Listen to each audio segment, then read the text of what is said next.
देशात त्रिखंडात गरिबांची झाली बावली, दीन दलितांची आई झाली. अभिमान छत्रपतींना आणि पेशव्यांना, अभिमान छत्रपतींना आणि पेशव्यांना, मान सन्मान राखी त्यांचा, अहिल्या नावाचा वाजे डंका, अहिल्या नावाचा वाजे डंका. तरी सतीचे भांडे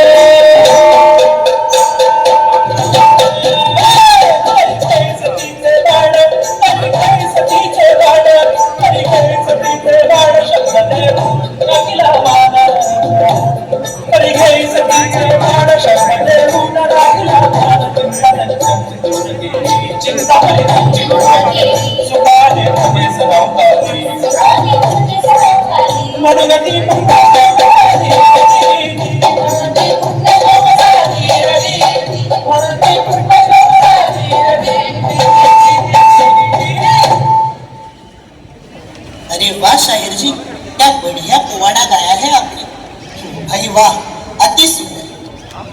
बस एक बात समझ नहीं आई, ये अहिल्याबाई मालवा की रानी थी ना? अक्सर पोवाड़ा तो शिवाजी महाराज, शंभू महाराज जैसे पराक्रमी पुरुषों की कीर्ति में गाया जाता है। रानी अहिल्या देवी ने ऐसा क्या काम किया? अहिल्या देवी ने क्या काम किया? अरे मूढ़मती, क्या नहीं किया अपनी प्रजा के लिए वो बताओ। उनके बारे में पढ़े हो? कोई जानकारी है या नहीं? नहीं, ज्यादा नहीं। वही तो, इतिहास को जानोगे नहीं तो इतिहास से प्रेरणा कैसे लोगे? रुको, मैं सुनाता हूँ तुम्हें रानी अहिल्या देवी की कहानी। कहानी? हाँ, कहानी। ध्यान से सुनो। ये कहानी है सती की, राजयोगिनी रानी माँ की। ये कहानी है सती की, राजयोगिनी रानी माँ की। पुण्य श्लोक लोक माता, पुण्य श्लोक लोक माता है अहिल्या साध्वी की, है अहिल्या साध्वी की। ये कहानी है सती की, राजयोगिनी रानी माँ की। ये कहानी है सती की, राजयोगिनी रानी माँ की। पुण्य श्लोक लोक माता है अहिल्या साध्वी की, है अहिल्या साध्वी की, है अहिल्या साध्वी की।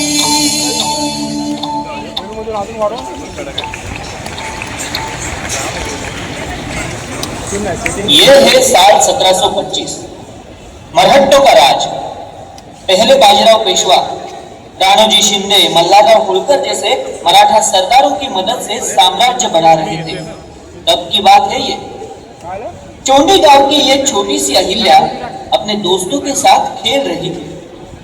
खेल क्या था जानते हो?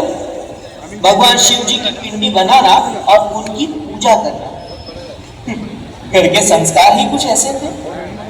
छोटी अहिल्या अपनी भगवान की पूजा में ऐसी मगन थी कि बस दिखने में घोड़ों के दौड़ने की आवाज सुनाई। वहां से पेशवा बाजीराव और उनके साथी मल्हारराव होळकर गुजर रहे थे और अचानक उनके घोड़ों का मिजाज कुछ बिगड़ सा गया। वो अहिल्या की तरफ बढ़ने लगे। सभी बालक डर के मारे सब कुछ छोड़कर भाग गए। अहिल्या वही डरकर खड़ी अपनी शिवजी की पिंडी को अपने शरीर से ढकती हुई, फिर भी शांत, निश्चय।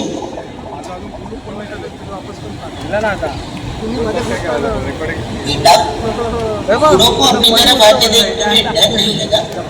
डर? कैसा? मुझे तो यही सिखाया गया है, जिसका निर्माण करो उसी की रक्षा करना यही कर्तव्य है। वाह, बड़ी गहन बात कही है तुमने। मल्हारराव, अपने जान की बाजी लगाकर मूर्ति की रक्षण करने वाली बालिका सामान्य नहीं हो सकती। आप इसे अपनी बहू बनाइए। ये आगे जाकर जनता का रक्षण करने की जिम्मेदारी भी कुशलता से निभाएगी। उसे अपना लो मल्हारराव। जैसी आपकी आज्ञा।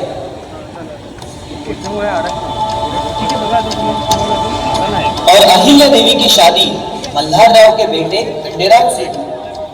वो सामान्य परिवार से आई हुई अहिल्या नामक लड़की इतिहास के पन्नों पर असामान्य कहानी लिख गई। जी सही कहा। आगे चलकर छत्रपति शिवाजी महाराज का चरित्र आदर्श रखते हुए राज कारोबार संभालने वाली सक्षम शासक पुण्य श्लोक लोकमाता अहिल्या देवी होळकर।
रानी सरकार, तुकोजी होळकर हमारी सेना में अंग्रेजों की फौज रखना चाहते हैं।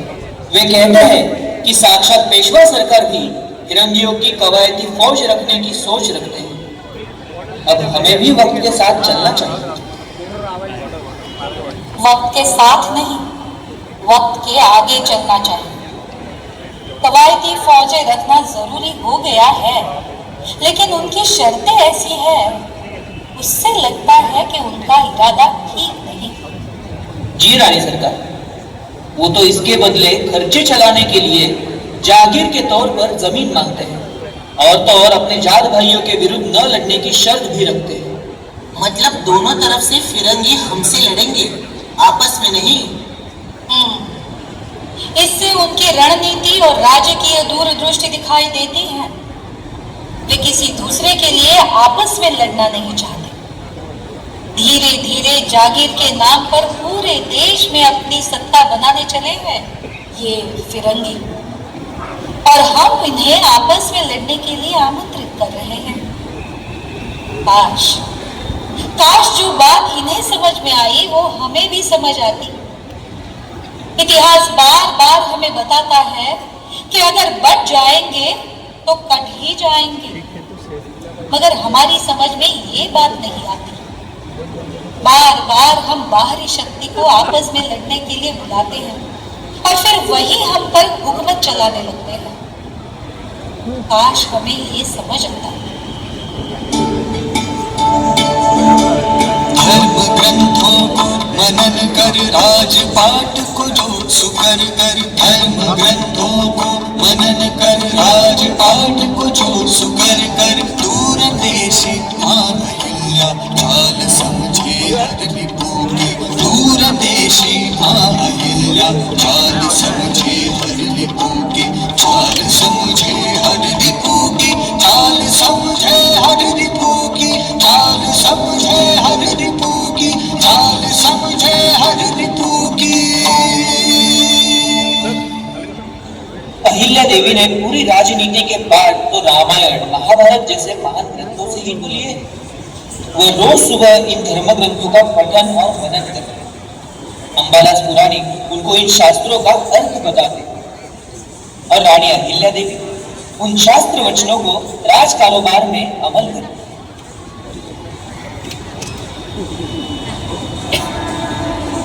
गोविंद पंत, हम कवायती फौज रखेंगे जरूर, लेकिन जागीर के बदले नहीं, उन्हें तनख्वाह दी जाए। फिरंगियों की संख्या और तनख्वाह हम तय करेंगे। दूसरी शर्त, उनकी बंदूकें और तोहफे लंबी दूरी तय करती है, उन्हें हम जरूर शामिल करेंगे, लेकिन उन्हें चलाने के लिए 80% सैनिक हमारे होंगे, सिर्फ 20% सैन्य फिरंगी रहेगा। तीसरी शर्त, तोहफे बंदूकें उनकी होगी जरूर, लेकिन उन्हें लगने वाला मसाला जरूरत पड़ने पर ही मिलेगा और वो हमारी सरकार की तिजोरी से खरीदा जाएगा। पर ऐसा क्यों? बंदूक, तोफ और उनकी गोली, इनका स्थान एक होगा तो फिर की उनकी ताकत बढ़ेगी। अलग अलग रहेगा तो उनकी ताकत बढ़ती रहेगी। फिरंगी किसी भी हालात में हम पर हावी न हो। कर्नल बाइड को 6000 तनखे पर रखें। किसी भी हालात में फिरंगियों को स्वतंत्र अधिकार न मिल पाए। ये अंग्रेज भालू की तरह होते हैं। खूंखार जानवर बुद्धि और बल पर काबू हो सकते हैं, मगर भालू का काबू होना इतना आसान नहीं। सीधे उनकी सूरत पकड़ ली और सांसें रोक ली तो ही काबू में आते हैं। नहीं तो अगर हम उनकी चपेट में आ गए तो वो हंसा हंसा कर सांस अटका कर मार डालेगा। अंग्रेजों से लड़ाई इस प्रकार की है। आप धन्य हो रानी सरकार, धन्य है आपकी दूरदृष्टि। नहीं गोविंद, मैं जो कुछ भी कर रही हूँ वो शिव कृपा से ही पाया है। हमारे राज पर किसी दुश्मन की दृष्टि न पड़े, इसके लिए मैं कटिबद्ध हूँ। ईश्वर ने मुझ पर जो उत्तरदायित्व सौंपा है उसे पूरा करना मेरा परम कर्तव्य है। समाज को सुखी देखना यही मेरा काम है। मेरे हर एक कर्म की जिम्मेदारी मुझ पर है। आज सत्ता और अधिकार के बल पर मैं जो भी काम कर रही हूँ उसका जवाब मुझे आखिर उस परमेश्वर को देना है।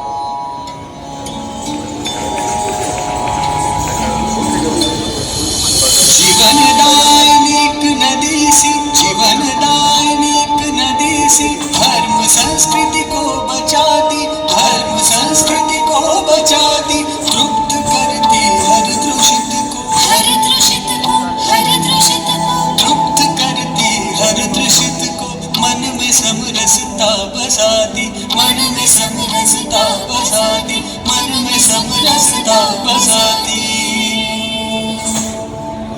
ये कहानी है सती की, राजयोगिनी रानी माँ की। ये कहानी है सती की, राजयोगिनी रानी माँ की। पुण्य शोक लोक माता है अहिल्या साध्वी की, पुण्य शोक लोक माता है अहिल्या साध्वी की, है अहिल्या साध्वी की, है अहिल्या साध्वी की।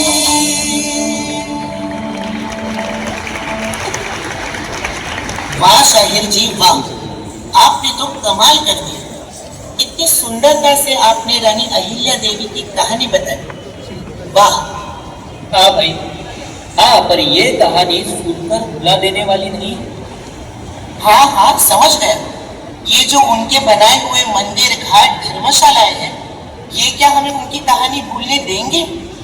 वो तो हमेशा याद दिलाएंगे उनकी उचित राज्य व्यवस्थाओं के बारे में।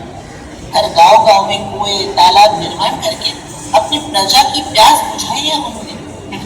कैसे भूल सकते हैं उन्हें? उनके गुण क्या बताऊं? सहिष्णुता, न्यायप्रियता, उदारता, उत्तम शासन। अरे कितने गिनाऊं, क्या क्या बताऊं? अहिल्या देवी को जितना जानेंगे उतनी जीवन की सोच समृद्ध होती रहेगी। ऐसे पुण्य श्लोक लोक माता अहिल्या देवी जी के चरणों में शत शत नमन।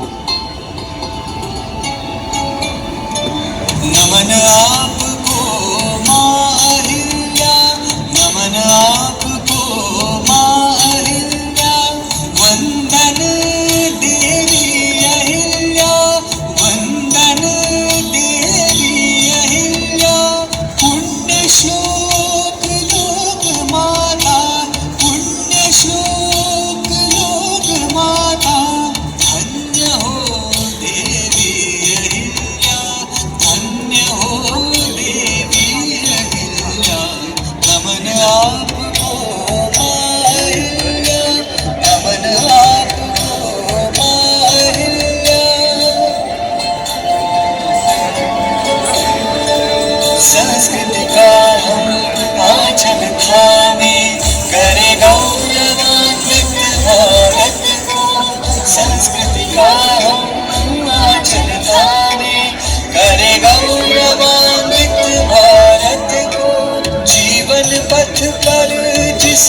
चलते जीवन पथ पर जिसके चलते मिले प्रेरणा माहिल्ला, मिले प्रेरणा माहिल्ला, मिले प्रेरणा माहिल्ला, माहिल्ला,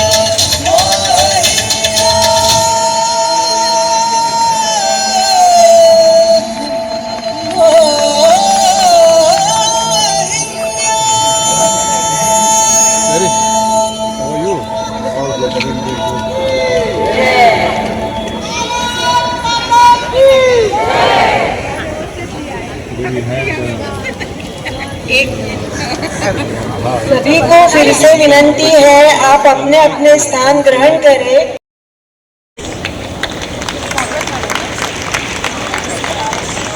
गीत लेखन कविता विभावरी जी, संगीत डॉक्टर राम पंडित और कलाकार सुनीत चौधरी, नितांत आमरे, दीक्षा म्हात्रे, अलीशा देशपांडे, नृत्य कलाकार शौमिली सेन गुप्ता, ऋतुजा मगर, जानवी नेहते,